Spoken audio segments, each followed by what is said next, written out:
I'm tired of seeing red lighting in bars, in films and TV. That's a little bit cliche these days. Not have the bartender have a towel over his shoulder. That's in every movie and TV show. Don't have your waitress chewing gum. Don't have the busboy necessarily be Hispanic. Fade in. Cut to.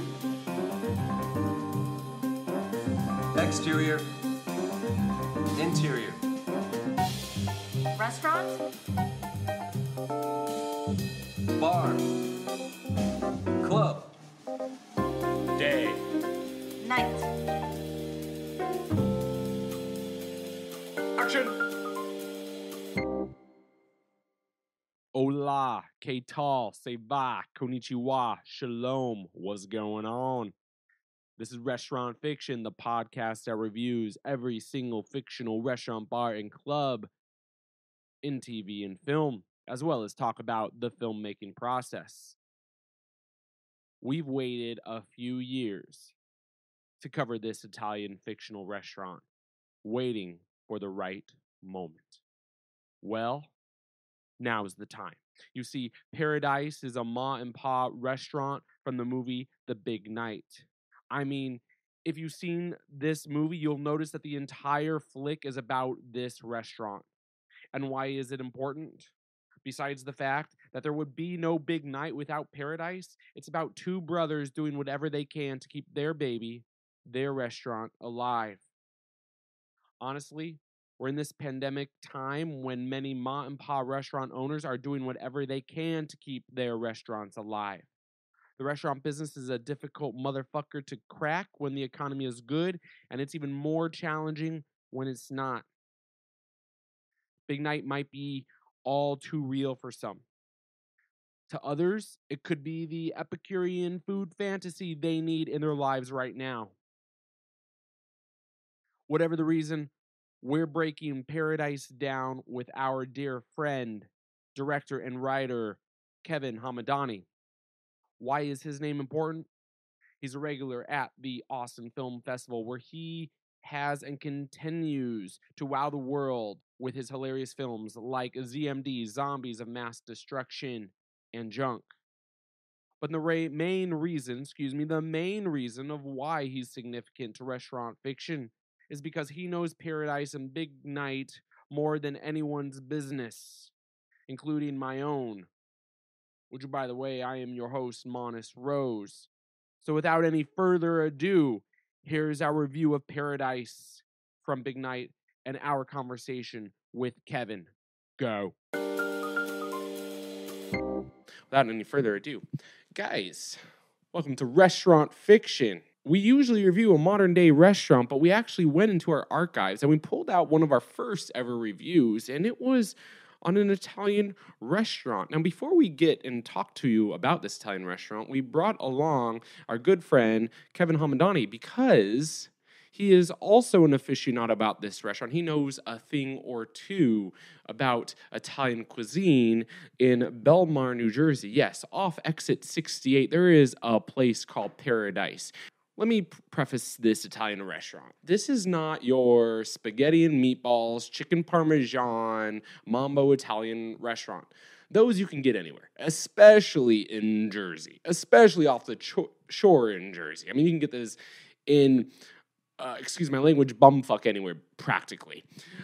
No, this is not that. This is true Italian. This is from the Abruzzo region. We're talking, homemade everything. Rustic breads. The olive oils are flown in. Everything about it is bespoke. When this review happened, it wasn't just a regular sit down, oh, you're going to order an entree, maybe a dessert. No, this was like a tasting menu, basically. Courses upon courses.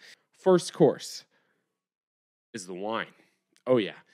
When we get to it, we get a starter of carpaccio. Then we got a caprese salad, where it's a nice marriage between the tomato and the basil. One's not overpowering the other. And then we get to the risottos. And as if you notice, the risottos are in the Italian flag. You got the red, the green, the white. Obviously, you got the seafood, you got the creamy truffle, and then you got your peas. Something that you don't really even see today.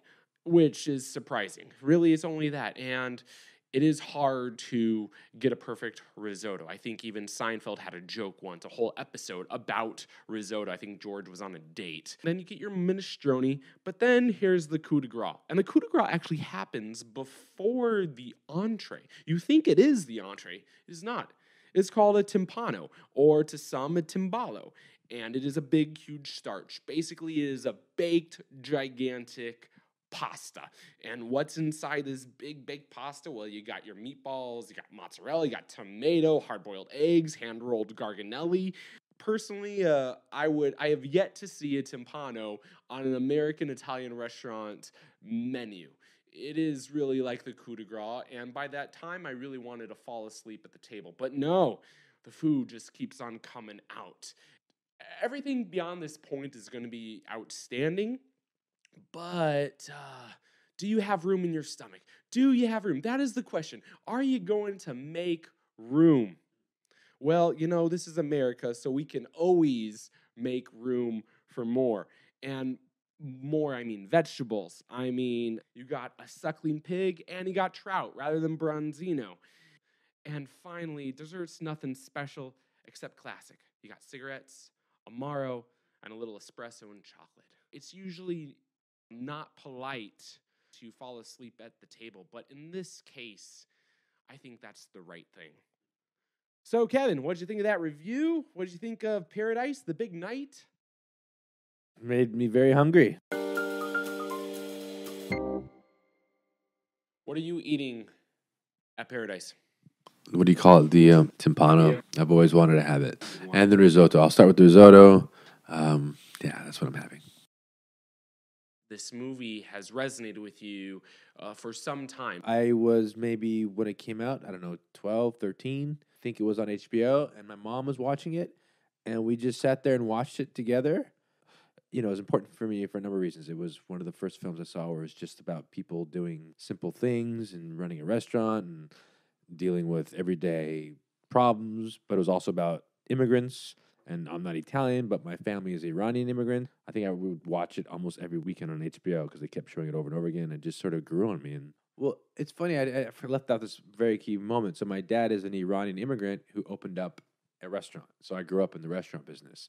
So I'm sure watching Big Night as a kid resonated in all sorts of ways, including, all the little details these owners go through each and every day to maintain the restaurant business and the struggles and the customers and the complaints.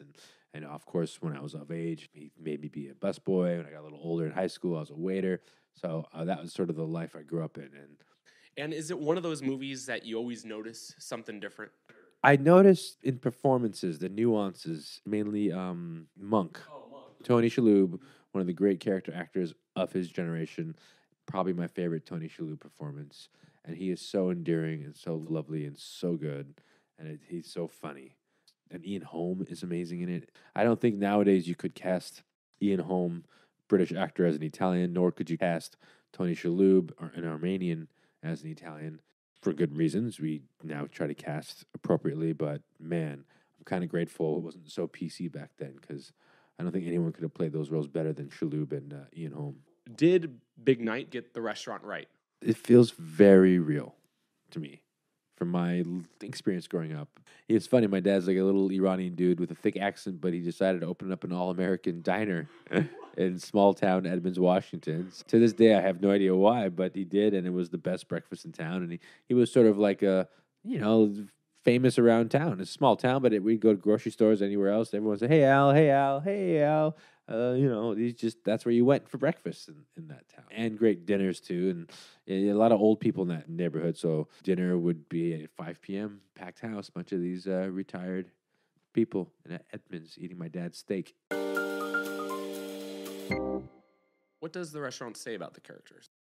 Basically, these immigrants, Italian immigrants, and they're very traditional, especially Tony Shalhoub. He doesn't want to bend to any of the Western ways.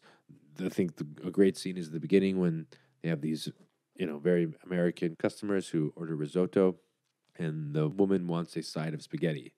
And this really offends Primo, because starch on starch, that's not how you're supposed to eat it. That sort of proud, traditional thinking is reflected in the food they serve, the lack of, superficiality in the design of the restaurant. It's very traditional. And it's funny because they juxtapose that with a westernized Italian restaurant across the street run by Ian Holm, who's basically a sellout just doing this to make money. His restaurant is like the opposite. A lot of colors, a lot of red lights and singing and loud music. And again, the main restaurant, Paradise, is quiet and simple. Big Night is about, which you have stated, these two brothers who are basically putting everything they have into this lifeblood. It is a risk. What's your biggest risk you ever took? I guess probably making my second movie was the biggest risk because I had a bit of minor success in my first movie, so I sort of had opportunities to do something next. Not whatever I wanted, but I had some opportunities. And I picked to do something very personal and unusual and not really commercial. And so I guess that would probably be the biggest risk I've ever taken. It was like a meta film that played with reality. Was it real or fake? People playing themselves. It was just sort of something you don't see too often. It paid off in that I'm proud of the work. But I guess the first movie I made was the movie that Secondo would have made for the masses, and that worked out well. The second movie would have been what Primo would have made, which is I don't care what the audience wants. This is what I want to make. And like the restaurant going out of business because of that mentality in Big Night, you could sort of say my career went out of business for a little bit because I took that route. But it's all fine now. It's been a learning experience and things have changed. Risks. Sometimes it's worth it. Well, this first movie, Zombies of Mass Destruction. Did you ever wonder what humans taste like?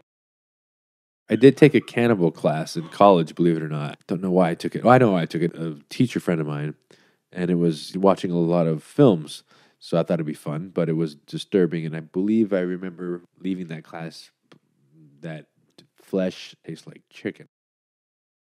Crafting your own characters, or even when you, as a fan, looking at characters in film or television, why is breaking bread or having a drink so important?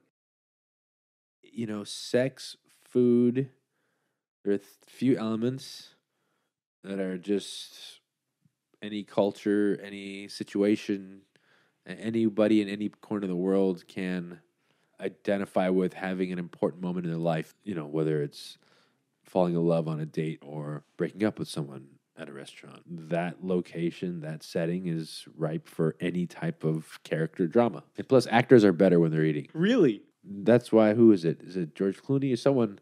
Brad Pitt. Is it Brad Pitt? Well, sometimes. So, yeah, he's always wants to eat because your body is instinctively being honest in that moment. Part of acting is not looking like you're acting, not looking like you're uncomfortable, not looking like you're thinking.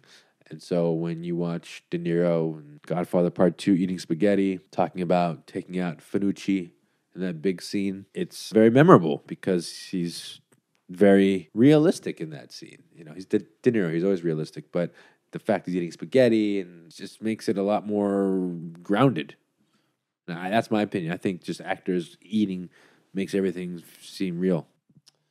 How can a director enhance the role of a writer? But let's assume the director is there with the writer and developing, like it is with when I was saying about the DP and the production designer. I should have a clear idea of what this film should feel like, the tone, the same way you work with the DP, I would say. Yeah.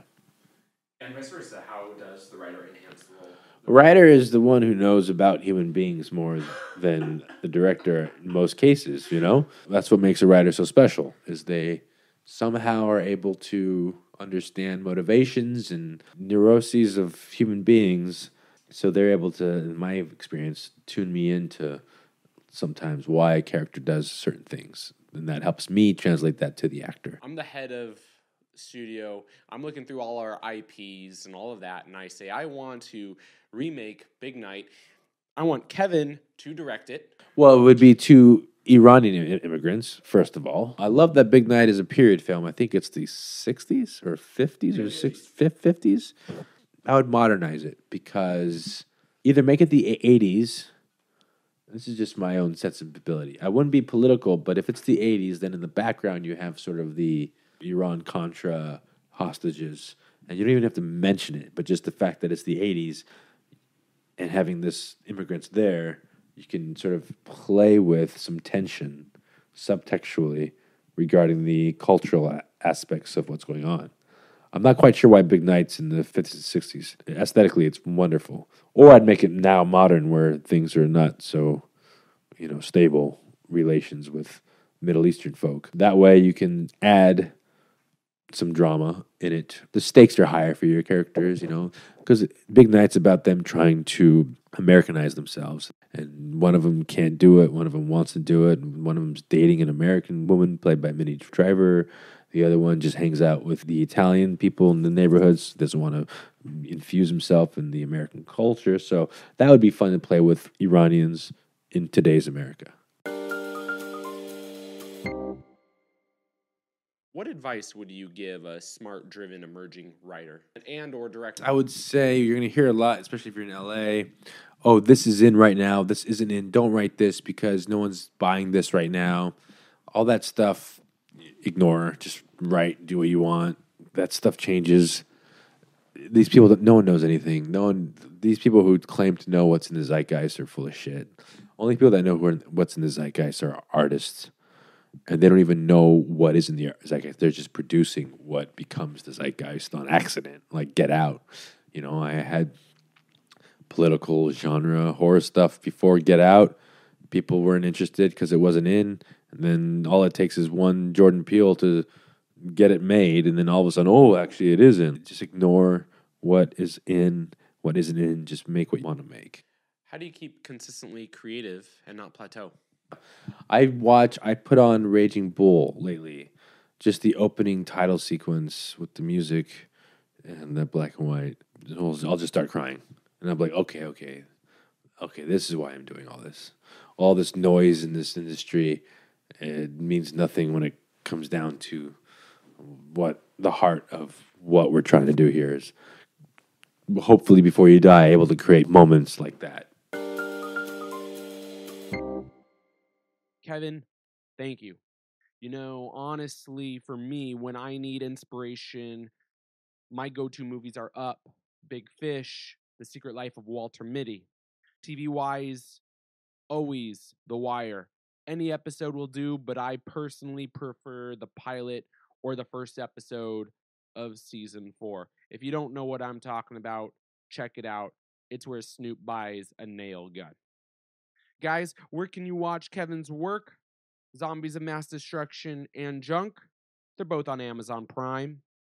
This is the time to support art. This is the time to support Kevin's art. Why? Because art heals the soul. While a bowl of cacio e pepe or bolognese from your local mom pa Italian joint is its perfect sidekick. For more reviews and interviews, check out our podcast page on iTunes or wherever you found this episode.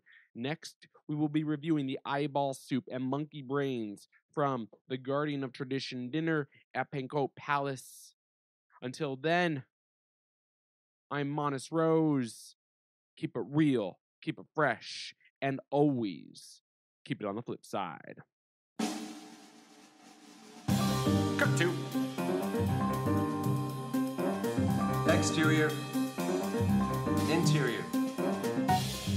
Restaurant? Bar.